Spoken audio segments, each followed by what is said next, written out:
It was a Wednesday afternoon like any other, quiet except for the soft ticking of the clock and the gentle gurgle of my electric kettle. I had just set my mug of chamomile tea on the corner of my desk when my phone buzzed, lighting up with a number I didn't recognize. Normally, I would have let it go to voicemail, but something in my gut twisted, a faint hum of unease I couldn't ignore. "Hello." I answered, my voice cautious. "Is this Ivy Sinclair?" The voice on the other end asked. "Male. Calm. Professional." "Yes, speaking," I replied, my fingers tightening slightly around the ceramic handle. "This is Charles from Liberty National Bank. We're calling regarding your overdue mortgage balance of $480,000. We've sent several notices already, but wait, what?" I interrupted, my pulse spiking. "There's been a mistake. I don't have a mortgage. I rent." There was a pause. Then came the paper shuffling sound of someone confirming what they already knew. "Ma'am, the documents we have list your full name, birth date, and social security number. The mortgage was taken out 3 years ago on a property in Lake Oswego." I went cold. 3 years ago. That was right around the time Amber had been babbling about her dream home. Craftsman style, big yard, sunroom where she could do yoga with intention, she had said, laughing between mouthfuls of our mother's pot roast. I hadn't thought much of it then. Amber always had dreams far bigger than her budget. I barely managed to end the call with a promise I didn't know how to keep. "I'll look into it," I said, though my voice cracked on the last syllable. The moment I hung up, my legs gave way, and I collapsed into my chair. The mug of tea trembled slightly on the edge of the desk, as if it too had heard the news. There had to be a mistake. There had to be. I dove for my filing cabinet, yanking out folders of tax returns, utility bills, credit reports. I hadn't bought a home. I didn't even own a new car. My credit was pristine, my expenses meticulous. There was no room for a $480,000 debt hiding in my life. But deep down, beneath the panic, a colder feeling began to bloom: betrayal. I remembered Amber flashing Zillow listings across the dinner table, like she was showing off a new engagement ring. Mom gushing. She deserves something beautiful. She's had such a hard year. Dad nodding absently, chewing, sipping his beer like always. And me? I was always the solid one, the one who didn't need help. The background sister who always picked up the check, always offered to drive, always remembered birthdays. Now I sat alone in my one-bedroom apartment, the kind where the walls crack if you hang shelves wrong, and realized the truth was sitting just beneath my nose this whole time. They didn't even ask me. They just did it. The betrayal wasn't loud. It didn't scream. It slid in quietly like fog through a half-open window and settled over everything. When I opened my eyes again, the kettle had long gone cold. But inside me, something had just begun to boil. The next morning, I woke up before dawn. Sleep hadn't come, not really. I'd spent most of the night staring at the hairline cracks on my ceiling, watching as shadows moved like ghosts across the room. At 6:12 a.m., I gave up pretending. I slipped on my hoodie, padded barefoot to the kitchen, and opened my laptop. The browser history from the night before stared back at me. Mortgage fraud, identity theft by family, forged signature on home loan. Tabs bloomed like weeds. I read until my eyes blurred. Nothing I found gave me peace, because everything pointed to one truth. Someone close to me had stolen my identity. I called Liberty National Bank again. This time, I asked for a digital copy of the mortgage documents. The woman on the line was polite, almost robotic, as she verified my information and sent over the file. Her voice didn't tremble. Mine did. When the PDF opened, I felt my breath catch. There it was, page after page of legal jargon, interest rates, closing costs, initials scribbled in the margins, and then my name, my full name, Ivy Sinclair, stamped across the top of the contract. And the signature, it looked like mine, but it wasn't mine. To someone else it would have passed, but not to me. I knew every loop in my S, every nervous hesitation in the curve of my eye. This one was clean, too clean, as if someone had practiced it over and over until they could copy it with confidence, but not truth. My fingers trembled as I zoomed in on the signature block. I stared at it for a full minute before whispering, "You really did it!" There was no denying it now. This wasn't a clerical error. It wasn't a prank. Someone had sat down, forged my name, and used my identity to buy a house. And I knew who. Amber had always lived her life like consequences were optional. She changed jobs like socks, bought things she couldn't afford, took mental health breaks that turned into 3-month vacations. And my parents, they called it freedom, expression, growth. Me, I got the lectures about responsibility, about saving for retirement, about playing it safe. But they weren't playing safe when they stole from me.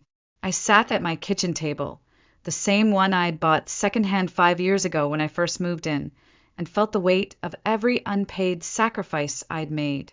The student loans I'd paid off by working 2 jobs. The vacations I never took. The promotions I earned without celebration. I had done everything right, and they'd used that against me. The betrayal didn't roar. It whispered, "You don't matter as much as she does. You'll handle it. You always do." A sound escaped my throat, half laugh, half sob, but I swallowed it. There wasn't room for tears right now. I needed proof, protection, a plan. I gathered every document I had. Old birthday cards signed Love, Mom and Dad. Tax records, medical forms, everything with my legal signature. I stacked them next to the forged documents, side by side. The contrast was undeniable. They hadn't even bothered to warn me. They didn't think they had to. I was the responsible one, the expendable one. As the sun broke through the blinds, casting slanted lines across the kitchen floor, I whispered something to myself I'd never said before. I'm done being the good daughter. 2 days later, a text from my mother blinked onto my phone screen like nothing had happened. "Hey, sweetheart. Family dinner on Sunday? 6 p.m. Pot roast. Love you. Love you." I stared at the message, my thumb hovering over the keyboard. I didn't reply right away. Not because I was unsure, but because I knew my silence would say more than any angry rant ever could. Still, after a few minutes, I typed 2 words, "I'll come." Because I needed to see their faces. I needed to hear the justifications, the way they'd contort theft into love, lies into obligation. And most of all, I needed confirmation. Confirmation that the people who raised me were capable of something this deliberate, this cruel. The days leading up to Sunday dragged like wet cement. I went to work, nodded through meetings, smiled when necessary. But inside, everything felt suspended. Like I was walking through fog, waiting for the moment when it would all snap into focus. When Sunday arrived, I got dressed slowly. Neutral tones. Nothing too sharp. Nothing too emotional. I wasn't there to fight. I was there to observe. Their house hadn't changed. The same flower beds. The same wind chimes. The same smell of lemon polish and pot. Roast hit me the second the door opened. Mom beamed. "Emmy, you look so tired, honey. Are you working too hard again?" I nodded. Something like that. In the living room, Dad was sunk into his usual chair, eyes flicking between the TV and his beer. Amber was on the couch, scrolling her phone, legs curled up under her like a cat. Her purse, some designer thing I couldn't afford even with a bonus, sat gleaming beside her. No one looked guilty. No one even really looked up. Dinner was served. Mashed potatoes. Carrots. That damn pot roast. We sat around the table like a perfectly normal family, laughing at things I didn't hear, listening to Amber talk about how landscaping was a nightmare and how her house needed better insulation. I chewed, swallowed, waited. Then, after the dishes were cleared, I placed my napkin down and asked gently, "Does anyone know anything about a mortgage in my name?" The room froze.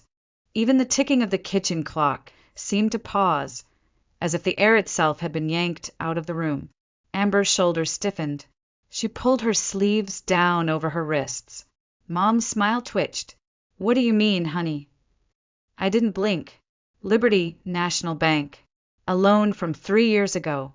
On a house in Lake Oswego. Dad cleared his throat, but didn't speak. Mom reached for her wine glass. Oh, Ivy, it's not a big deal. Amber just needed a little help qualifying. We didn't want to bother you, but you used my name, I said, still calm. My credit. My signature. Amber finally spoke, voice sharp with defensive irritation. It's not like you're paying it. You have great credit, okay? I don't. And the bank wouldn't approve me a loan. It's just paperwork. Just paperwork. Like my future was a scrap of paper they could scribble on. Like my name wasn't tied to a $500,000 noose I never agreed to wear. I nodded slowly, folding my hands together. Thanks for explaining. They relaxed. They thought it was over.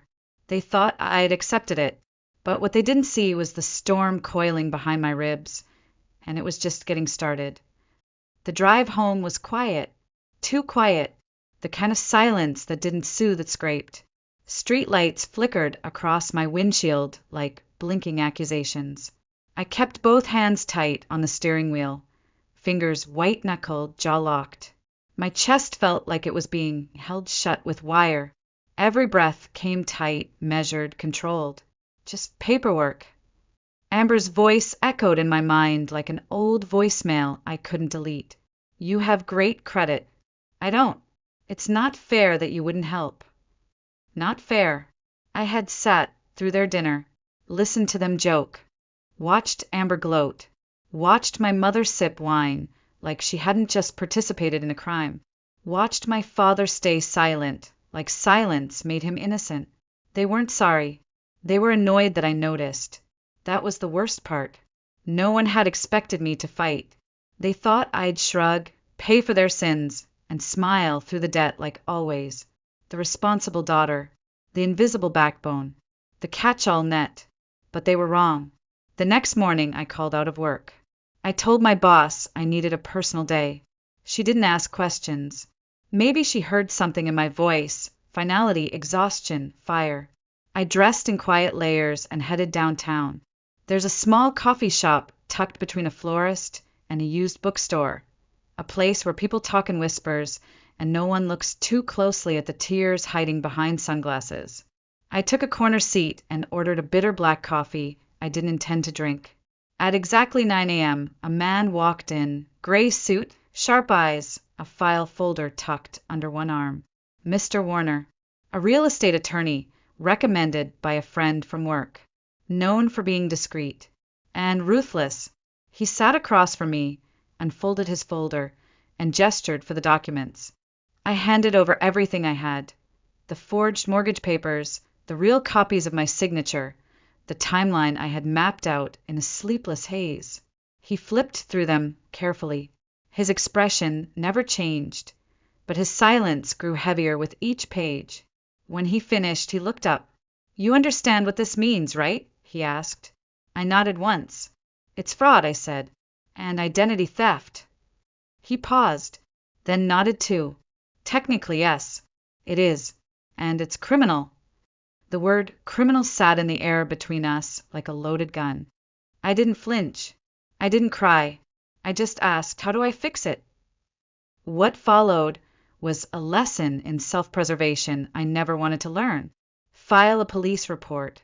Notify the bank in writing. Begin the legal process of disputing the loan and removing my name. Document everything. Every text. Every conversation. Every slip of paper. And if necessary, sue them. It wouldn't be quick. It wouldn't be clean. And it would obliterate what little family connection remained. But I had already lost them the moment they chose my name over my trust. Mr. Warner ended the meeting by pressing his business card into my hand. Don't let guilt stop you, Miss Sinclair. Guilt is the favorite tool of thieves. Outside, the sun was blinding. The world looked the same, but I didn't feel the same. I wasn't just angry anymore. I was awake. Awake in a way I hadn't been since I was a teenager, realizing that being the good child was just code for expected to endure quietly. I wasn't going to scream. I wasn't going to beg. I wasn't even going to warn them. I was going to do this the right way, the permanent way. That afternoon, I walked into the police station with a folder thicker than a law textbook and a heartbeat steady like a drumline. I wasn't sure what I expected. The room was sterile, quiet, and smelled faintly of burnt coffee and paper. At the front desk, an officer looked up from behind the plexiglass. "Can I help you?" "Yes," I said. "I need to file a report. Identity theft." He motioned for me to sit while he flipped through my documents. As he scanned the forged mortgage, the real signature comparisons, the dated texts and email chains, I saw a flicker in his expression, the smallest twitch of disbelief, and maybe pity. "You sure you want to move forward with this?" he asked quietly. "If I don't," I said, "they'll keep taking." He nodded slowly, stamped the documents, and handed me a copy of the report. It was done. Official. Irreversible. I left the station and drove straight to the post office. I had already drafted a dispute letter addressed to Liberty National Bank, attaching the police report, a notarized affidavit, and copies of every falsified document. As I signed the last form at the counter, I noticed my hand wasn't shaking anymore. It wasn't fear now. It was something heavier. Finality. I dropped the envelope into the outbox myself. It landed with a soft thunk that felt louder than any scream. Then silence. 3 days passed. No word from the bank. No phone calls from my parents. Amber didn't even bother to text.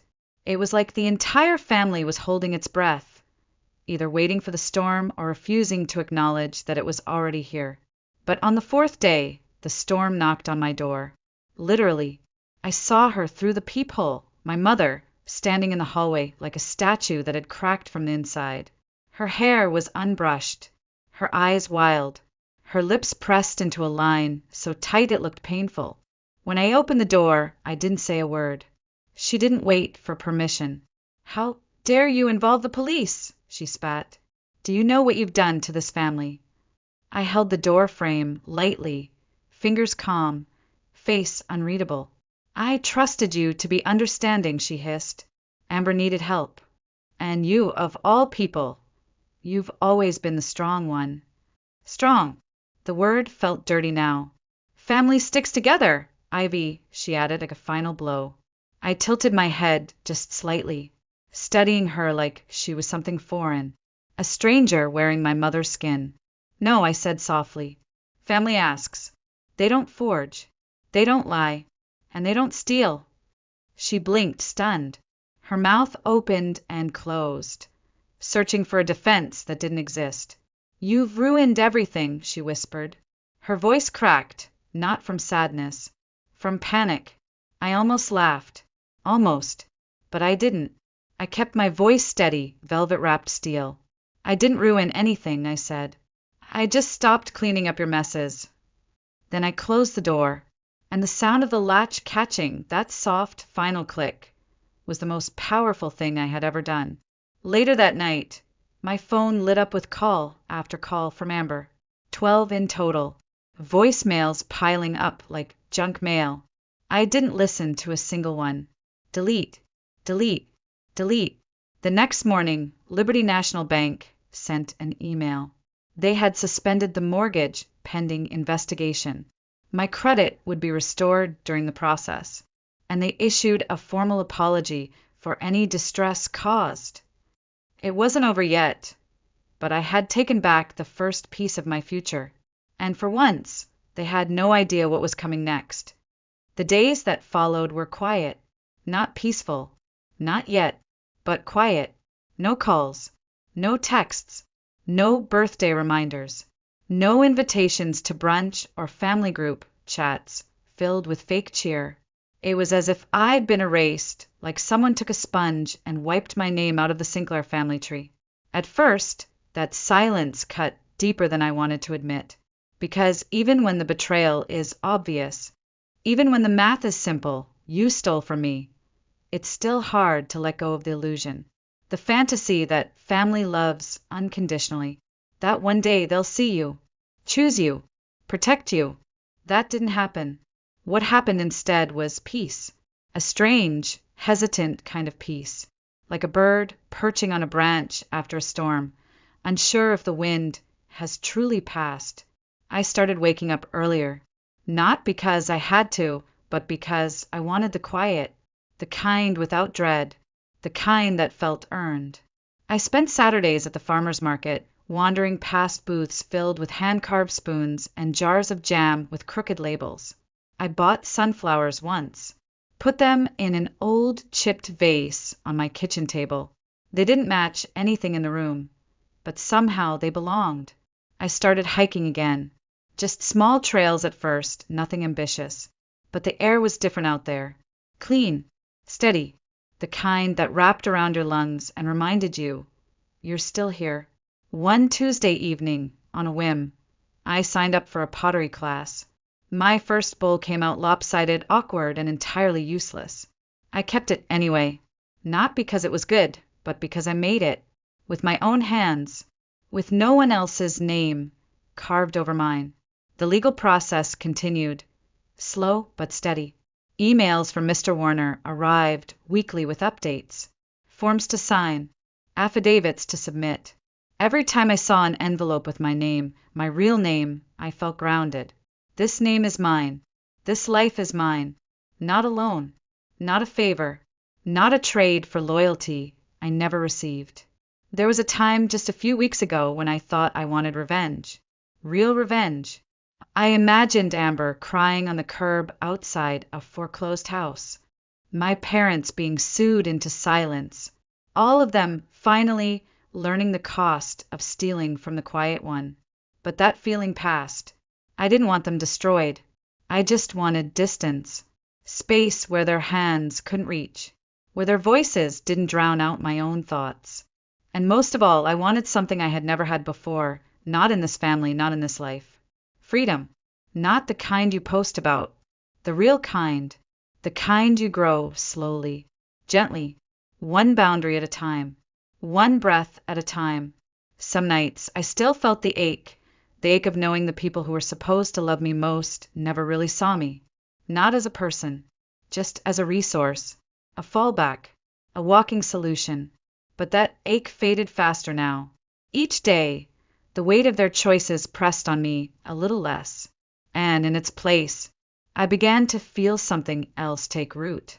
A life, a quiet one, mine. It was a Sunday afternoon, nearly 10 months later, the kind of afternoon that smelled like late summer, warm asphalt, blooming hydrangeas, and the faint trace of rain that hadn't yet arrived.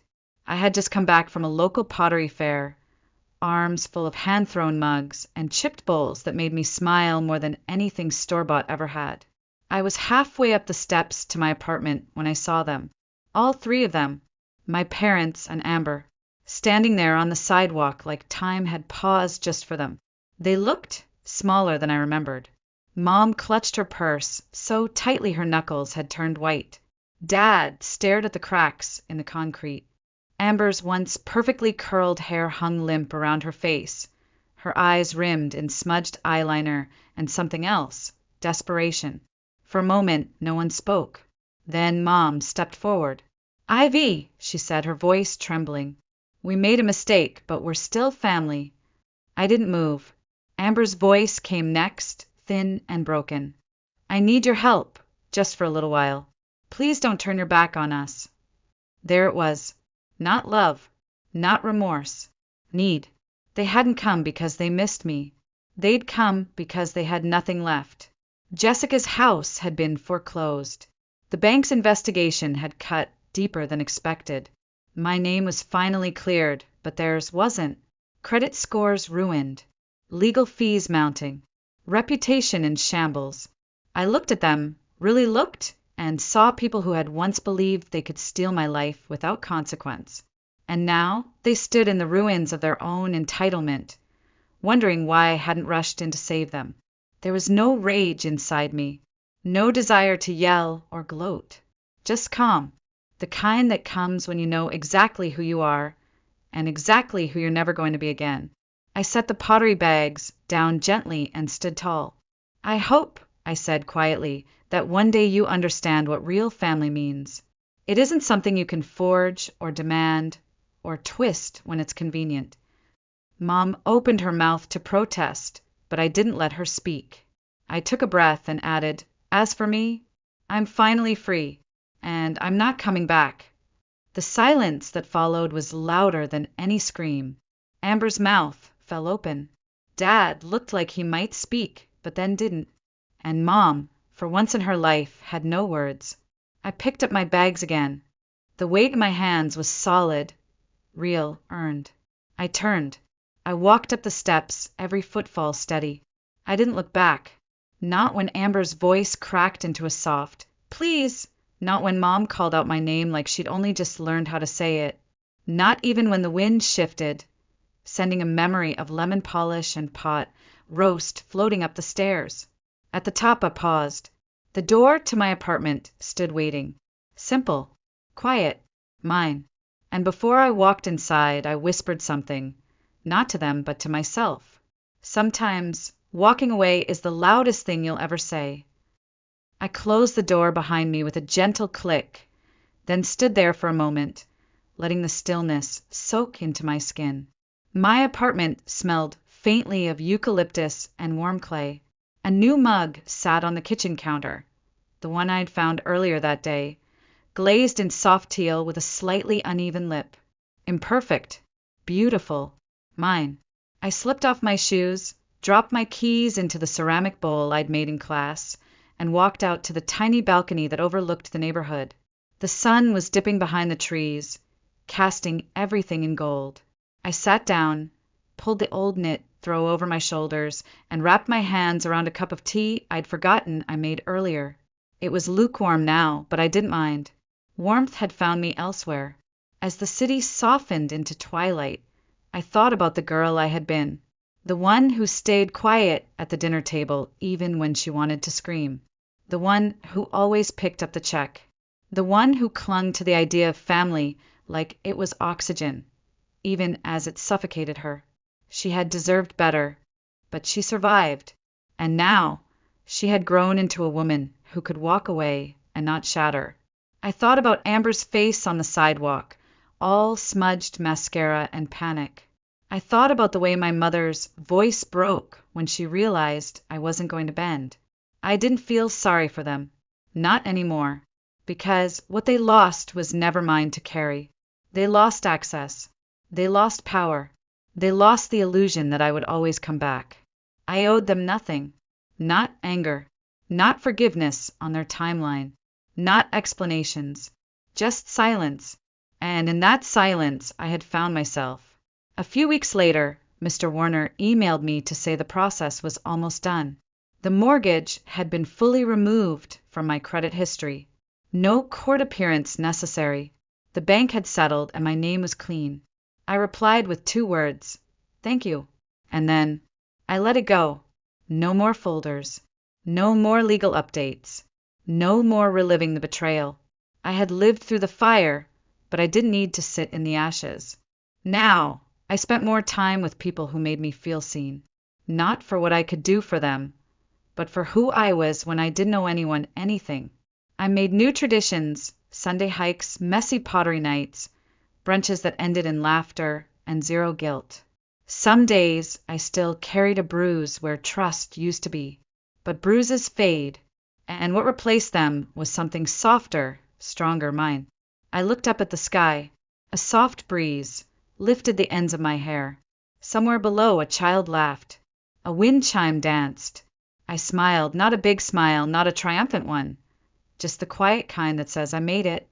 I whispered one last truth, the one it took me 35 years to believe. Being the strong one doesn't mean staying. Sometimes the bravest thing you can do is leave.